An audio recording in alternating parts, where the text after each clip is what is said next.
Kumusta kayo mga tol? Welcome back sa akin channel. For today's vlog, i-share ko lang po itong nakita ko sa SM na sport car na gawa sa Lego bricks. Kasi po nung bata ako, mahilig po ako mag-assemble ng mga robot.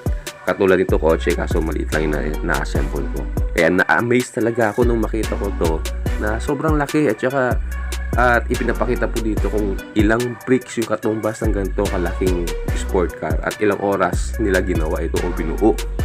At sobrang details talaga yung pagkagawa nito mga tol, simula sa harap po, sa gilid, sa likod, at simula din sa mga gulong niya.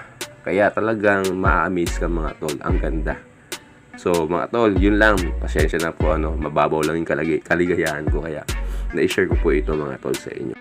At kung bago ka pa lang sa aking channel at hindi ka pa nakakapag-subscribe, mag-subscribe ka na. Pindutin mo na rin ang notification bell para lagi kang updated sa lahat ng aking videos.